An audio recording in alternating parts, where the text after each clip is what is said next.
And I always worry about the frame of the camera, like how the camera's panning and stuff. Because I always wonder like how much of my stomach you can see.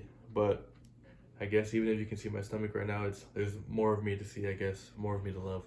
So today I wanted to talk about, and also I just realized I have my AirPods in. That's awkward. Let me take those out. So hopefully the audio is not messed up. But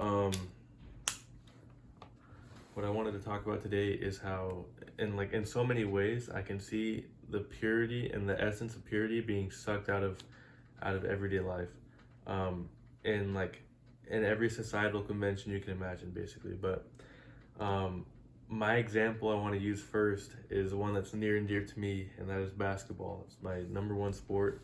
It's been the sport I've played for the longest time, and I remember being no more than like 10 years old, probably younger, like around 8 to 9 years old, when I remember walking into the living room and seeing my dad watching sports and seeing a commercial come on, and I see LeBron James, but I didn't know who he was. And so I asked my dad, "Who's that?" He said, "That's the best player in the world, LeBron James." And for some reason, I had never really played basketball before then, but we had a basketball hoop in the backyard. So this is actually in the kind of, if I remember, I don't know what time of year it was. I just know the ground was freezing cold outside. We lived in Texas, so there was no snow. But I went outside in the back. I was barefoot. The grass was wet. I grabbed the basketball, and I just started shooting and shooting and shooting. And in my mind, the only thing I could think of was that I'm gonna be the best player in the world. I'm LeBron James, and like it started off being I'm LeBron James, and then being and like every shot was like me beating LeBron James, and that was just the pure moment, I guess, when I found a love for basketball. And since then it just kind of evolved and took over my life. But one thing I've become increasingly aware of is just how nothing in life is pure. Nothing is untainted. Everything in this life comes with some form of maybe not so much evil, but it's like some sort of malignant design to take advantage of people. And so whether it be trying to get the most money out of something, more views, it's like everything is altered with the intention of marketing and being able to generate more profit and revenue. And so, like, for example, in baseball, and I'm going to use this to springboard into basketball, but in baseball it's been reported, and it's like it hasn't been confirmed, but it's pretty obvious how in certain games there's different kinds of baseballs that are being used. So in certain games, baseballs are juiced and they're like engineered to go a lot farther off of a normal hit. And so in the last couple of years, baseball has seen an explosion in with records broken of like the farthest home runs hit, home runs as a whole league combined. All these things are just like boom, like out of nowhere. There's a skyrocket. We know that baseball has had problems, like huge problems in the past of steroid and performance enhancing substance abuse, and now this is coming from the actual league, where they are using in some games that are like marquee matchups between two important teams. You'll see huge home runs, just bombs being hit left and right. And then in games where it might matter less about whether or not there's going to be revenue in that game, they use balls that are dead, where like no matter how hard you hit it, it's not gonna go as far. And so the game is being controlled. It's being like on a macro level, it's being controlled in a way that will like where they can determine the outcome basically by using specific baseballs and to make certain things happen. They know that if we give this guy a juice baseball and gets a good hit, it's gonna be a home run. So anyway, that it's pretty dishonest and underhanded. And so where it comes into basketball, I am pretty sure and convinced at this point, obviously without having any evidence, I'm pretty sure LeBron James has been using performance enhancing drugs for at least half, if not the better part of his career. I just think it's just impossible naturally for a guy to compete at a level that he competes for 20 years straight, with minimal damage, minimal injuries, minimal like slowing down. You don't see him really letting his foot off the gas, especially seeing as how a big chunk of his career was in Miami. Miami is the area notorious for having all the doctors that will give you the steroids and the performance enhancing drugs. And anyway, what I think though is that the NBA will never ever unless for some reason they had to cut ties with LeBron James, they would never expose him for substance abuse because he is bringing them the most money out of any player other than maybe Steph Curry. And he's just good television. Everyone wants to see what LeBron's doing. And who knows if the steroid and substance abuse is not widespread throughout the league. Obviously, I don't think LeBron James is using like bodybuilder type steroids. I don't know enough about steroids to say which are the different kinds and stuff, but whatever is he's using, it's definitely making him faster and stronger and giving him better recovery time, seeing as how he doesn't really have huge injuries. He's never been out of a season like entirely. He's had minor injuries, and the biggest one I think was his groin injury in like 2 or 3 years ago, where he came back early, like where the doctors like they gave their estimation of when he was going to be back. He came back early from that injury and ended up re-injuring himself. But who's to say he didn't have some injections and things were like sped up. So where this gets interesting is that when it comes to shooting percentage and things like that, I know it's normal for people to make shots and miss shots, especially when you're being guarded closely. A lot of cardio involved, like you might be tired. A lot of physics behind it, where you're moving quickly, you have to stop on a dime and pull up and make a shot. A lot of stuff goes into that. But beneath all that, I think what's being masked is that these guys are spending the majority of their time during a day training for basketball and becoming better at basketball.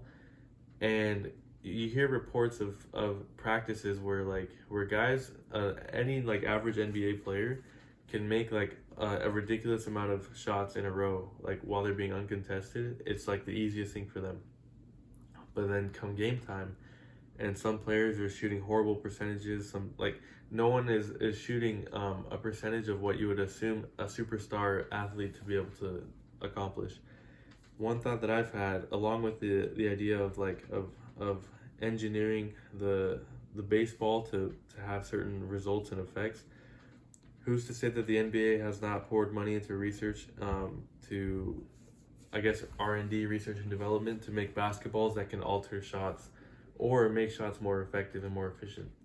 And I couldn't tell you exactly what, I'm not in the NBA, have no connection to the league, but in my head I can picture like on the inside of a basketball some like mechanical device connected to the ball that can change and alter like the ball's aerodynamics maybe, so that when the ball is released and it's spinning, that the physics of it will alter the shot, or they can adjust it so that the ball will flow perfectly out of someone's hand. And I know it sounds crazy, but when I watch basketball games, first of all, there's that aspect, the makes and the misses.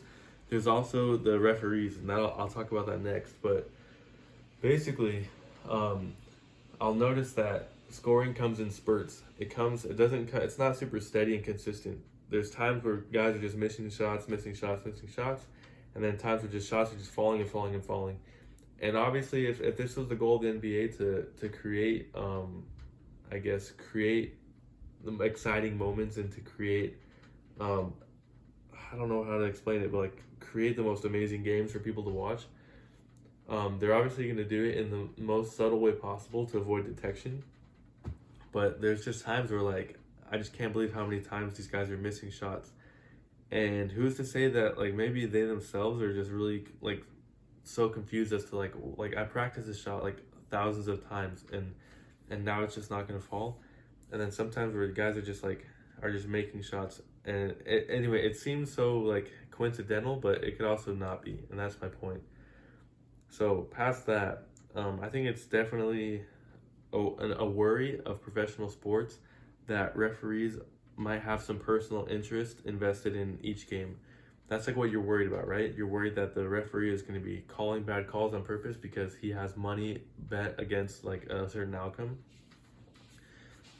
Years back, I don't know the dude's name, but there was an NBA referee who was, busted for for fixing games, and he claims, obviously it's like the guy makes these claims, but you can't just take what he says at face value, because obviously once he's fired from the league, from refereeing, he wants to do his best to like to tarnish the league's reputation. So who knows if what he said was true. What he said though is that there's just this ring, and it's like basically like that's just a super common thing. Whereas a referee, not only are you like, maybe you can be personally invested, but he said that before the game started, that they would get basically like direction from the league itself of like how they wanted the game to be called, what stuff they wanted to focus on, what stuff they wanted to ignore, and what they wanted the outcome to be basically. And so I've noticed times where it seems as if the refs are making such obvious, blatant missed calls, and then they go and make up for it on the other end by making a different call and then trying to balance it out. But it's like they're not even like just calling calls because they're fouls. They're calling it because they feel as if that's what has to be called. Like almost like in a political sense. They're like, well, this one will look bad if I don't call it, so let me call it. And then this one's like, oh, I can get away with this one. Let me not call this one. And you can see how games are like the tide and the momentum of the game is totally shifted because of a call in a certain way that is super questionable, but everyone is told to not question it because refs can make human error. They're also like subject to a lot of pressure. In a high performance situation, it's obviously acceptable that someone can make a mistake, all these things, but it's super convenient because like just because they're in that position of like they're able to mess up is like now they can be super proficient at making mistakes on purpose so that a certain outcome is enforced. So with all that being said, I just want to leave this message basically with the idea of like nothing that you enjoy about media or I don't know, any of the stuff, like if you look at every single thing that you enjoy in life that's superficial, that's not like directly attached to you personally, like mine is basketball. If you watch a certain TV show or whatever, nothing about it is 100% genuine. You have to understand that. Although some entertainment value can be taken out of it. For example, I still love watching basketball, even though sometimes it's frustrating because I can see where like it might be possible that tampering is involved. I watch it and I still love to watch the teams play against each other, the competition, the individual players and their performances. It's just like a thing that brings me a lot of happiness watching. Just keep that in mind. Nothing in life is pure. Everything is tainted. Just understand that God has a plan, and a better world will be constructed. And if you don't know already, all of my thoughts are directed towards how the world is going to end. That's on like another note. But this world that we're in, this imperfect world, is going to get worse and worse and worse until the point it collapses. God will give us a new chance and build us, not build us, he's going to help us and allow us to build a kingdom that will be a safe place and a refuge for all of us. And so don't get too caught up and attached to things that are in your life right now. Just focus on what's most important. The only thing that's untainted is God's love for you and his direction in your life. So just don't forget that, and then just remember that there's always the possibility of you being deceived in one way or another by anything in life. So yep, that's about it for me.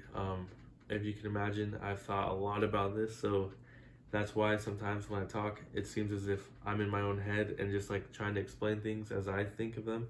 If you guys are having a hard time understanding what I'm saying, just think about it, take time, sit with it, and look at how look for evidences of how things are being tampered with and influenced in a way to alter perception and to take advantage of innocent people. And then maybe you'll start to see things like I see them. Anyway, that's it for me. I'm logging off. Have a blessed day.